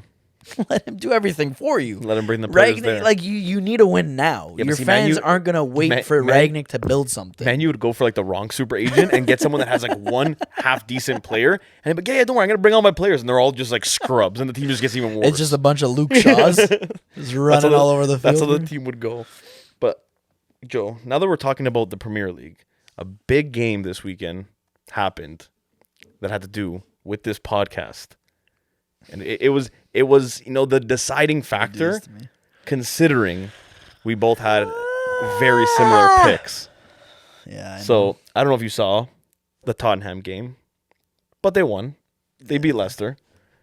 Big 2 goals from Heung-min Son, with my boy assisting it, Kulusevski. Harry Kane getting the 3rd. Just putting it away, man. Getting it done for me, Yeah. I called Kulusevski up last week during the week. I was like, hey, listen. Send me a nice little text message. Said, hey, brother. Listen, I know you don't play for Juve anymore. I still love you.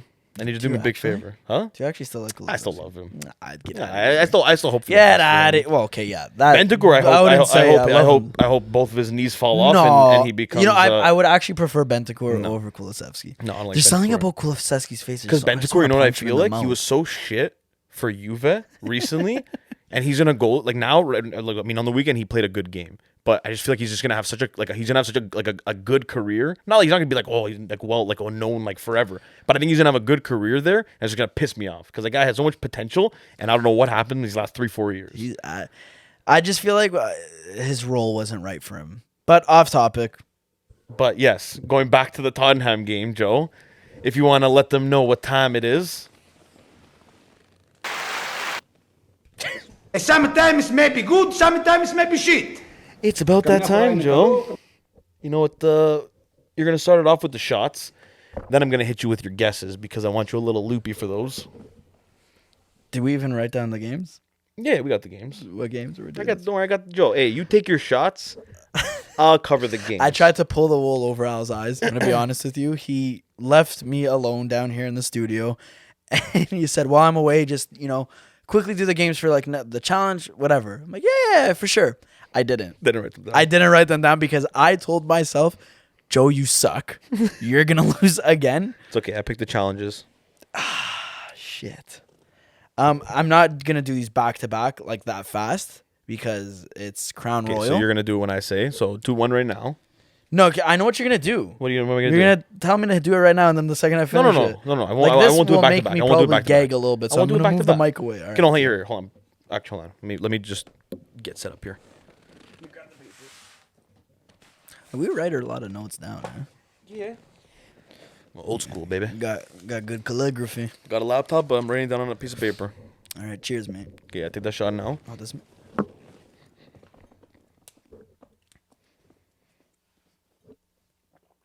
Oh my God. How's the first one? Burnt leather. How's the first one? Terrible. Don't drink on an empty stomach.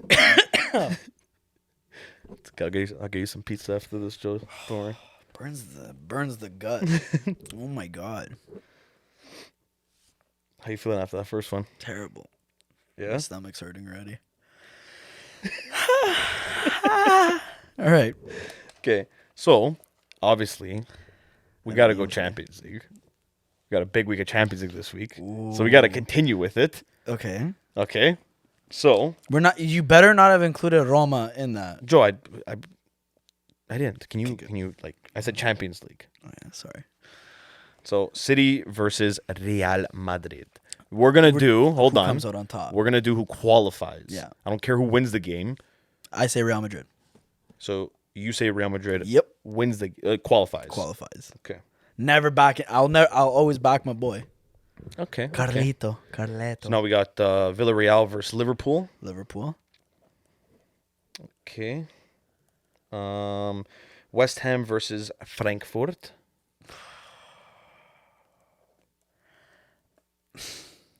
I want to say West Ham. Yeah, I'm going to say West Ham. Okay. Very anticlimactic there.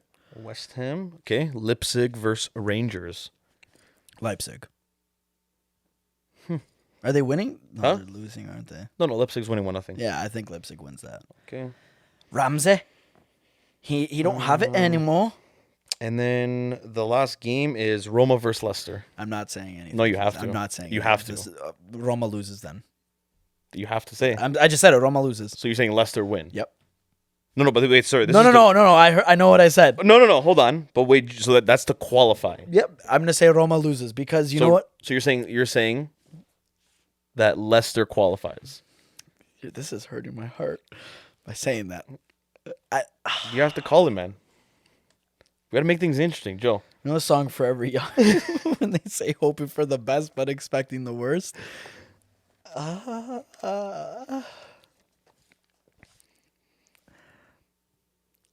qualify. I would love to see Roma. And a part of me does think they will win it because they're at home. It's sold out. It's going to be crazy. Mm-hmm. But you never bet on your team. It's literally the biggest curse ever. I always bet on my team. Yeah, and look what happened the first 4 weeks. I didn't bet on them those times. You did. No, I didn't. But I bet on them when it was Juve Inter and Juve did lose.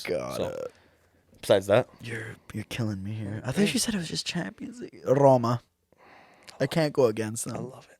I can't go against my babies. Love it.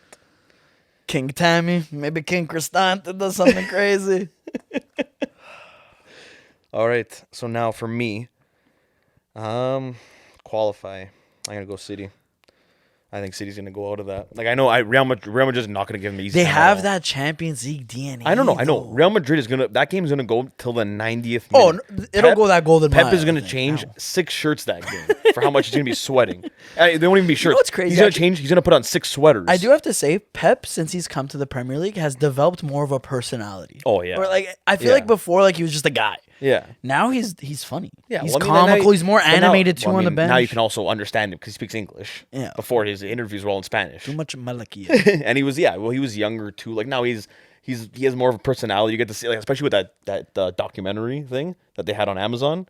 Documentary. Even the Juve had it too. All or Nothing thing. Yeah, the Man City one. I didn't watch it. Yeah. Now you gotta watch that, man. Like if you like, I love Pep. Like that made me love him even more. Like just seeing him behind the scenes, like how crazy he is. I feel like he's and the way he psychotic, talks to like, man. yeah, he is. I feel like I've seen snippets actually, like on TikTok and stuff like that. Yeah. And I feel like he doesn't make any sense, and the players literally just look at him like, we don't know what you said, but we're good enough. Yeah, we're just gonna do it. What's he going on about? Yeah. Okay, so then obviously I'm gonna go Liverpool. I don't think Villarreal is gonna come out of that at all, even though they had a good run and they took out Juve, they took out Bayern. That was the thing. West Ham, Frankfurt. Sticking with my guns, man. What are your guns? My boy Zach, gonna go West Ham. I love it for him. Leipzig, Rangers. I do see Rangers given a little bit of problems. Ryan Kent and Aaron Ramsey. Oh, I thought you were gonna say Tavernier. No, I was gonna say Tav. Oh, actually, Tav. Big Tav. Big Tav is nasty. You know what? I'm gonna say the Rangers. I don't care. I think Rangers versus West Ham final, and Roma versus Leicester City. I think Roma take it. I think Roma qualify. Nice. I gotta go with the only team representing Italy right now, Joe. You can say that again, pal. Italy on their shoulders right now. Tammy's carrying the league. He is. Tammy is pretty crazy. That's why, Joe. I really do hope that Roma. Like, I hope Roma wins it, man. The first year, like how that. I'll tell you right now. As much as I like joke about the trophy it being not a trophy and it's just like a fake league. It's so like it's the first time, like the first competition, Roma winning. That's what I'm saying. Like, as much as I will be the first to say it, it would be massive for them. My biggest thing is you don't go this far in something to lose. Yeah, so like I didn't give one shit at all about this when we were playing against a team I never even Zoria, never heard of them. I'm sorry to disrespect. Bodo Glimt, who railed us 6-1. I was literally just looking at that. I'm like, this what is this league? But then time went on, we made it further, and I just started thinking, Joe's like, you guys haven't won any silverware in how long? Your bonsai tree is your most recent trophy, a goddamn tree. Beside the bonsai tree, and like you win it. Yeah, and Mourinho will be the first coach to win every competition. Yeah, that would be so crazy. That's pretty crazy for him. So it's even more, as much as it's a push for the team. It's even more for him because he wants that accomplishment. Let's get real. He has that arrogance. He's arrogant, man. He wants that to say, all hey, the glory. Have you won every trophy? No, I don't think so. So shut your mouth, please. That's actually a really good impression of him. Jose Mourinho. I like it. Next, I gotta work on my Klopp and my Pep. My Klopp, I don't know. I don't have that German accent yet. No, you can't get it. I'll figure that one out. Because then once you get the German accent, he's just gonna be full bred English. He's gonna have just the British accent. But once I do, man, then maybe I can become a coach. That's the step I need. I need that Pep voice. Oh, so you want it? So if you were a coach, Alex, what would your all-time 11 be? What a good segue. That was not planned. We didn't even talk about doing this. No, we ask everyone else, and I now it's our time, and we can actually argue about this, and we don't have to feel bad for our guests. Yeah. So you want me to go first? I'll start things off? You go first, so I could argue with it. So I'm probably gonna start off. I'm gonna start off a little different formation: 4-3-1-2. Okay. In net, obvious answer: Buffon. Yeah, I feel like gotta go with Buffon. I grew the whole time I started watching soccer from when I was a kid up until most recently when he was on the team. He was always my goalie. Yeah. So it's very difficult for any of us to change that. I feel like you can't not love the guy. Like you watch one game of his and you fall in love. I feel like with that's him. one of like the only players that people will say that I'll look at and be like, I love him too. Yeah. Like okay, well, I love a lot of players, but like it's just that guy that nobody could ever. Yeah, he has like that Ronaldinho effect. Yeah, you just can't hate. Exactly. You can't hate Buffon. Exactly. Like even if he'll come out and he'll jump up and like he elbows like you're like like they're playing Roma. Yeah. He'll like elbow Tammy. You're like, oh, what the? Then he'll go to him. He'll like, just hug shake him his and kiss hands. him. Yeah, you'll kiss him. You'll see him smiling. I think I literally saw a video like that a couple of weeks ago. Bonucci tried to like fight a guy because he ran into Buffon and whatever. Yeah. And then Buffon's like, no, hold on, and just hug the other player. And I'm like, just, what a beautiful man. Yeah, he like, just plays it off. Like, no, I love him. But yeah, no, he's definitely obviously my goalie. Left back, I'm gonna go with Maldini. Okay, I like that. Cannavaro in the middle. Okay. Beside him, I'm gonna go Ramos. Okay. I'm gonna go Ramos. Okay. Him and Cannavaro, I feel like would be the perfect partnership.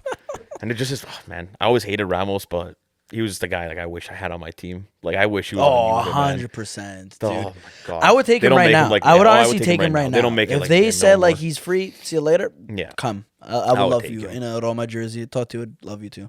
Continue. Right back, I'm gonna go Dani Alves. Ooh. Yep. Wow, I forgot about that name actually. My 3 center mids, I'm gonna go Zidane, Pirlo,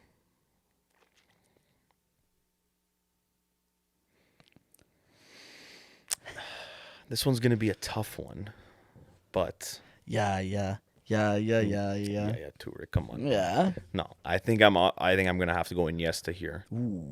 Yeah. Lots of finesse. Pale face assassin, man. Yeah. He was built Ray different, Hudson, man. buddy. He was built different. Ray Hudson's gonna be my coach and commentator now that you said that. So I'll have him on my other center mid.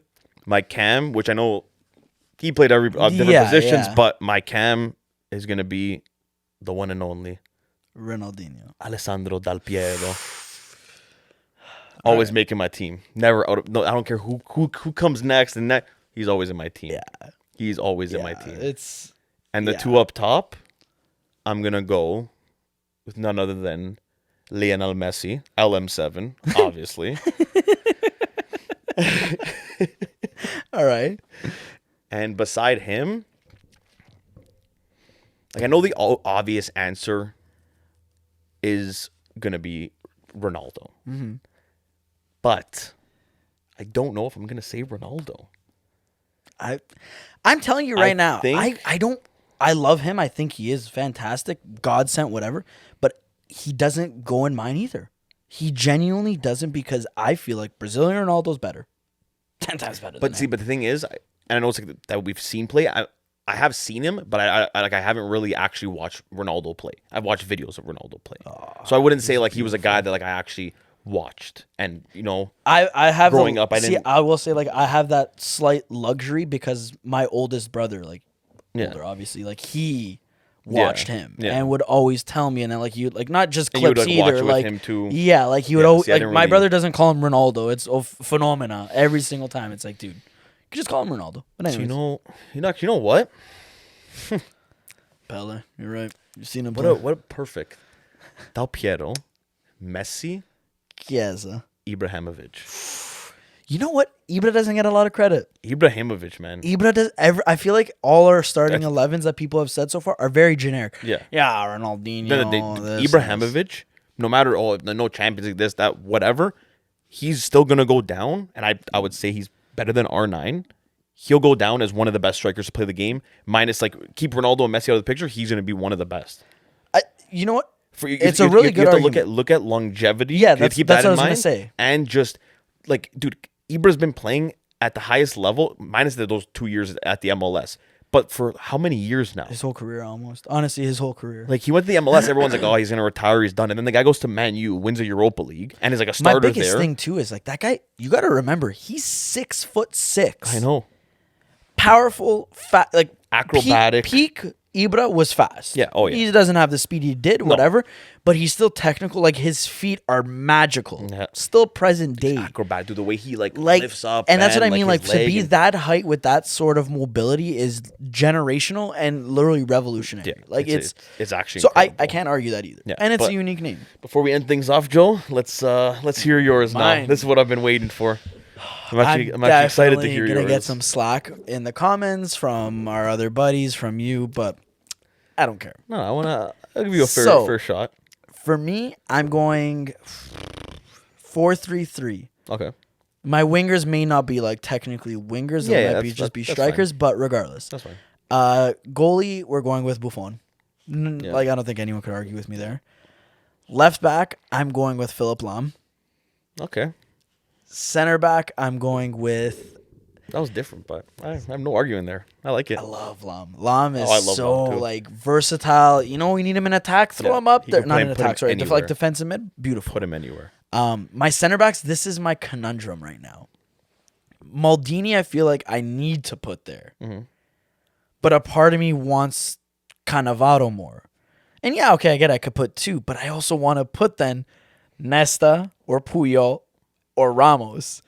So I have those 5 names in my head, and it's like, what do I do?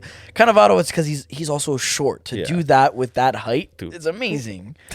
Cannavaro was he was a different level, man. But Ramos was so like he changed it. Like, he showed you he can be one of the best center backs at that size. Size doesn't matter. Like, dude, I know. I play defense, so you know how you're gonna make me crap, man. It was V inspo for me when I was growing up, and I saw that guy playing center back, and I was a center back. I'm like, look at this, I can do it too. Not obviously on his level, but regardless. Okay, so you went with Cannavaro? Yeah. Cannavaro. Who's the other one beside him? I'm gonna have to say Maldini. Okay. Just because he's so beautiful, and you can't go wrong with that. Yeah. You know, with that partnership. And then right back, this is where I think I'll maybe cause a little bit of controversy, but not really. Cafu. I mean, how are you gonna cause controversy, man? Like, well, because I could have put Ramos there. But by the end of the day, Cafu's Cafu, man. That guy was revolutionary for that role. The best right back I've ever seen. He was Danny Alves before Danny Alves. Yeah, exactly. Like, he was just. He won Roma Scudetto too, so very nostalgic. Him and Roberto Carlos, like they were machines, man. I don't like Roberto Carlos as much. I liked him. I feel like I feel like Marcelo's better than him. Yeah, I think so too. Okay. Oh no, I think Marcelo's better than Roberto Carlos. I've always liked Roberto Carlos. Yeah. My midfield 3. Honestly, a part of me just would say throw that whole Spanish midfield in Iniesta, Xavi, Busquets. Yeah, probably not Busquets, but I love Busquets. Yeah, I know, but I would never throw him on the top. I don't know why, but I'm gonna change it up. Okay. This is gonna be absurd, but whatever. I'm gonna go Pirlo. Okay. Juan Roman Riquelme. Okay. And Iniesta. Riquelme, I know that's a name that nobody even thinks about. But man, that guy was genuinely such a wizard. He was disgusting. His biggest problem was just he was stupid. Yeah. No offense to Argentinian people are watching this. No.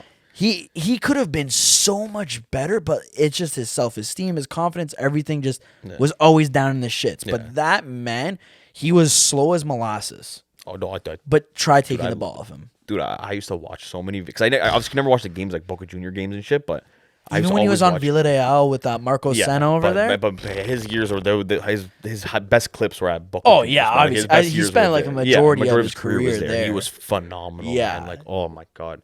I wished we were like able to see that guy in like a top league, playing. Well, when he was on Barca, like that was supposed to be his big moment to shine and do his thing. But I feel like he never played like he did with Boca. Yeah, it was all his mental state. He was just different grade with Boca, man.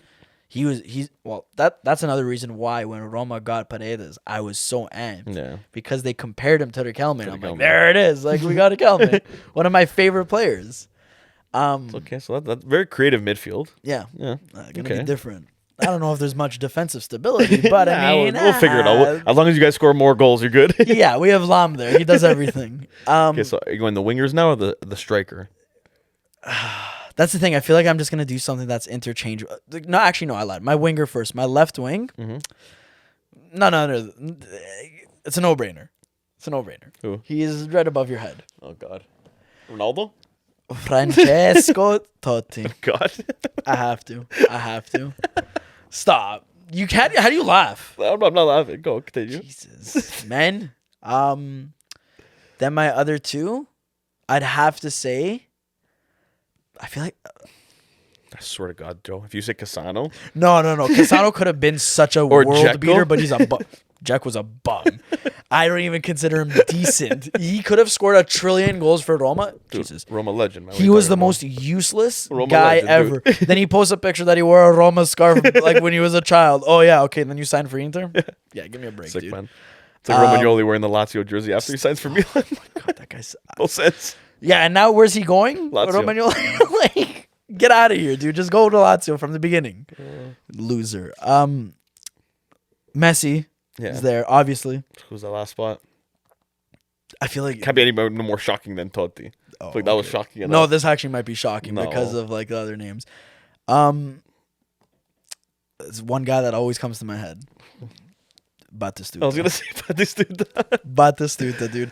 That man, he looked like Jesus. Yeah, he was Jesus. He was Jesus. Yeah. You take him away from that Roma side that won the Scudetto, we were nothing. Sorry, Totti. Yeah, he played a big part in that. Not only that, dude, if you watch the way that guy, the worst part is that he even came out after he retired and said, I don't even like soccer. I don't even like playing it. It was a way to get off the streets. And like I hear that, it's like, imagine if you like the sport, what you could have done. Imagine what he could have accomplished if he actually liked playing. Jesus Christ! Like I was just doing like, it because of his job. Yeah, he was going to play soccer like how we go to work. And we're like, ugh, gotta work today. Literally, and like, ugh, I got a game today. To me, I was just so like, why were you that good then? Like, what's wrong with you?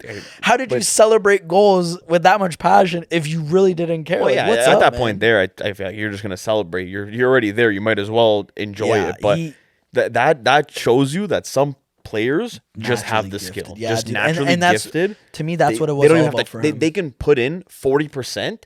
And they'll get a starting role and be better than 90% of the league. Yeah. Well, I feel like a lot of South American players, that's what it is, right? Like it's a lot of natural ability that these guys have. Yeah, and they pick it up too very young, man. Like they're kicking a ball at like 2 years old. They're doing keeps in the streets. That's what I mean. Like it's really a beautiful story. It really is to come from like that poverty, make a living, stuff like that. Then you also hear of the dark side, like Adriano and what happened with him. The stuff that they get into and all that. Yeah, because money is a powerful thing. Some of it, just look at it as like, you know what, like I grew up struggling, my mom struggled, and this is like our way out. And they're not gonna go to soccer, and not like Batistuta, because he still played in Europe. He still won things. Like guys like Oscar that could have had such a crazy career. So like the guy, like he was getting compared to Kaká. Like he had so much potential. I forgot about Kaká. He had so much potential. A lot of people forget about Kaká, but he had so much potential. And then at the age of 25, he decides to go to China when like Real Madrid, Juve, Barca, I think Man U were all in on him at the time. On Chelsea, which is already a top team. And he was already like a starter. Like he was known. Like he was one of their biggest players. He just wanted that money. But he came out and said, he's like, guys, I want to go there for the money. I grew up having nothing, and this is a good opportunity for my family. It's like Alex Song, too. Yeah. When he went to Barcelona, he even said, I knew I wasn't going to play. Yeah. But I'd be stupid to reject $8 million a year when I came from nothing. Which you can't really argue it. It's one of those things. It's like, go get paid, buddy. Exactly. You're not gonna argue like, hey, dude, you know what? Hey, you gotta take care of yourself. Yeah, exactly. You don't gotta worry about anybody else in this life but you. Your 12th man. I forgot about that. We did that. Your 12th man. Who are you going with? My 12th man. Okay, my 12th man would probably be CR7. Nah, I wouldn't. But I have Ronaldo's man. Because I could put him in the game, and he'll just come on ice. No, for me, my 12th man would be Nemanja Matic. No, I'm kidding. I'm kidding. What? I'm kidding. I was about to walk out right now, man. It's a toss-up between Sinisa Mihajlovic for the passion he brings, and Ronaldinho. It's actually a no-brainer. I was gonna say it's actually a no-brainer. Mihajlovic wasn't even in it. I love Mihajlovic though. Yeah. Hey, he's out of the hosptal now. I know. I saw that. That's why I said it. I was happy. That was big, man. Him. I'm happy for him. And Bologna goes on a tear because of him. He's man. You love hearing stories like that. They smashed the top 14. Yep. Like I don't know how each one. down. I love it though. Even though my team was kind of. No, we were Joe. I was a part of it too. We were all a part of it, but. It's impressive. It was impressive. No, it is. You know what? Like at the end of the day, you guys tying this weekend. Okay, yeah, it was a big. You guys aren't getting top. Were you guys really gonna make top 4? No, definitely not. Probably not. No, it was just now. Just getting it over with now. So hopefully for you guys, that can be like, hey, you know what? We're not getting top 4. Let's just rest. Go for Conference League, because then you still have that hope. Then let's say we dropped points. You guys won a game. You're 6 points, and it's like, okay, we need to win the last 2. then you start trying to, like scramble between the both, and then you end up losing out on both. Well, that's what the one fear I do have coming this like Thursday. It's the fact that like he ended up putting Tammy on the field, played that remaining 30 minutes. Same with Pellegrini. Yeah. Cristante played a full game. Zaniolo played a full game. Karsdorp played 30 minutes. Like our starters. But how's your confidence going into the game? Like, how do you feel as a fan going into this matchup now? Oh, dude, I will tell you right now. I thank my parents every day for raising me. But if there's anything I learned from being a Roma fan, it's humility. Expect the worst in life. Yeah. I'm a hopeless romantic because of them. They build you up, Roma. Yep. They really make you think there's a chance. Yeah, they do. Even against Inter, this like last week when we got destroyed. Yeah. We're on a hot streak. We're demolishing these teams. We're playing such lovely soccer. Mourinho's revitalized them. They finally get the Mourinho mentality, and we get sloshed. What happens? We get destroyed. You know what I mean? We start the season off brilliantly. Mourinho's made such a difference. Masterclass. The mentality is really showing. We lose 6-1 to Bodo Glimt. So with Roma, I feel like they made me a humble person. Yeah. They taught me humility. It's like I want to be confident. If you expect disappointment, are you ever disappointed? Then you can never be disappointed. So that's what I mean.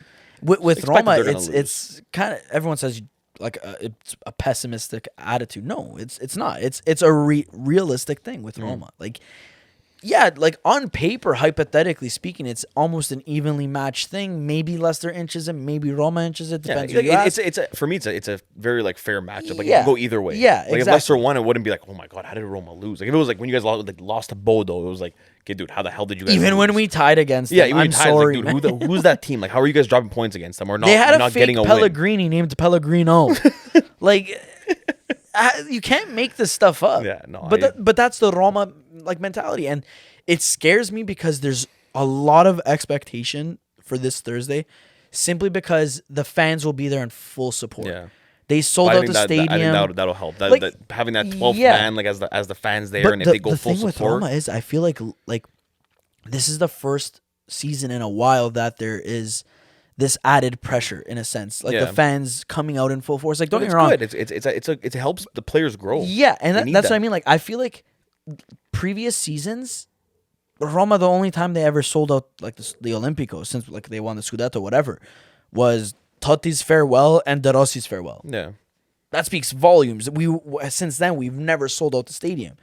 So then now to do it again in this season, it's not the first time it's happened. It's happened multiple times against Bologna. The stadium was sold out again. Yeah. Like it's stuff like that, and it's like, how do they those react? Things help the team, like the team out. Realistically, it should. It should. It's Roma. It should. I know. That's why it's like, hopefully Mourinho's championship mentality kind of has. And I think that will help. I think that will help Roma get to that next stage, having him there and that experience winning championships. And that's getting to the final and getting it done. Yeah. What resonates with me a lot is like what Totti said when they went in that slump. And I know Totti, like, whatever, I love him. But when he said, minus a couple players on this Roma side, there are very few champions. Yeah, it's true. And then you think back, and that was like when they went on their slump at the beginning of the season, like mid-season almost, whatever. And you think then, like, that was one of Mourinho's biggest things. That's why he was appointed. And Mourinho then, like, the week after even came out and said, like, I cannot fix this mentality right now. I told them they have to be closer to me rather than being far away like they are. And now you kind of see it, and I will compliment Roma for this, whereas before Roma would go down a goal and their tails between their legs, they're done. See you later. Yeah. Now, like, no matter what the score is, Mourinho's animated, trying to project that to the players. You see guys like Pellegrini actually, like, Pellegrini is such a silent leader, and it reminds me of like a Totti-esque leadership where it's that silent leader, guys, let's go, let's do it, whatever. You have Cristante and Mancini as like that loud, obnoxious leader. And are they champions? No, I don't think so. But I was going to say, they look like they're trying to take that leap, and they are getting closer to Mourinho. Like, there's certain players I look at, and they're getting closer. Tammy's one of them. There's certain ones you know that, okay, get rid of this guy. Exactly. Like you can see already, but that's my fear. Like, I don't know. It's going to be a good game. I can't watch it again because I'm at work. I hope. Which sucks. I'll watch the game. I'll bring some good luck, I hope. I hope I'll bring something, Joe. Not. I think Roma will get it done this week. Need another shot after Thursday. Thursday, not right now, guys. I think this week. I think Roma will get it done. I think they're going to make Italy proud. You just jinxed that. But no, I didn't. Not because of him. Because of Roma. They're going to get it done. On that note, guys, I think this is the end of the podcast.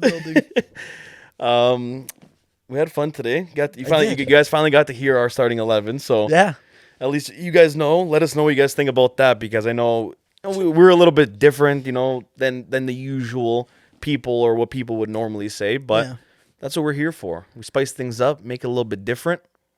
Why don't you guys also try to tell us your starting 11? Yeah, we read the comments. Believe me, I was gonna say the comments. Let us know, even if in our teams, if you think Joe's crazy for bringing Totti on his team, or I don't know why that's a crazy name, but yeah. Anyways, guys, we really appreciate you guys for listening.